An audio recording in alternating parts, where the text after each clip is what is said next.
Basic minimum wage. और basic minimum wage यानी एक मिनिमम लेवल होता है, फ्लोर लेवल, उससे नीचे कोई भी कंपनी, कोई भी एम्प्लॉयर लेबर को पैसा नहीं देगा, नहीं हायर कर सकता, उसके एबव ही देना पड़ेगा। और वो जो मिनिमम लेवल होता है मोस्टली वो लीगली प्रोटेक्टेड होता है, लीगली सैंक्शनड होता है, लॉ के द्वारा उसको एक प्रकार का वो रहता है, प्रोटेक्शन रहता है कि उससे नीचे आप देंगे तो आप एक प्रकार का मतलब कि ये वायलेशन होगा लॉ का, ठीक है। इसमें फूड, हाउसिंग, शेल्टर, क्लॉथेज, ये सब चीज़ें आती हैं।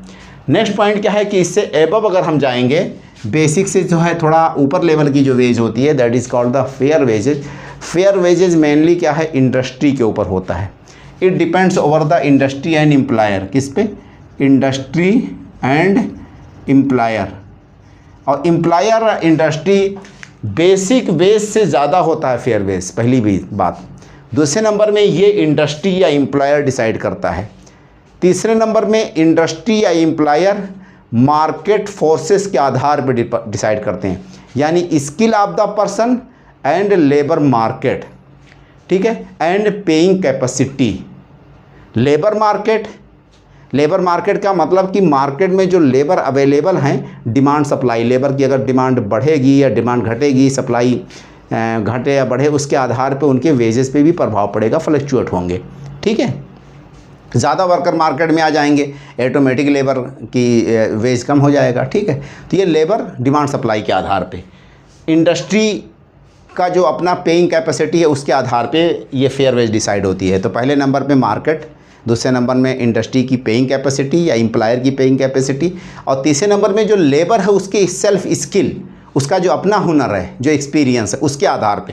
तो ये तीन फैक्टर के आधार पे फेयर वेज डिसाइड करती है। बट फेयर वेज भी हमेशा कम होती है किससे? लिविंग वेज से। हाईएस्ट लेवल का जो लिविंग वेज है, कॉन्स्टिट्यूशन में जो आर्टिकल 43 है उसमें लिविंग वेज की बात कही गई है। तो लिविंग वेज में आपका जो है डिसेंट लाइफ होता है। डिसेंट लाइफ का मतलब कि एक बंदा है तो उसका रोटी कपड़ा मकान तो यहीं पे पूर्ति हो गई, फेयर वेज हो गया। उसके बाद लिविंग वेज हुआ जिसमें आपका डिसेंट लाइफ यानी आराम से हवा पानी, ठीक है, ये सारी चीज़ें हो जाएंगी, आना जाना, सेफ्टी, सिक्योरिटी, ठीक है, सारी समस्याएं, दवा हो गया, और amusement, laser life, luxurious life, तो थोड़ा बहुत लग्जरी भी इसमें इंक्लूड हो सकता है, ठीक है।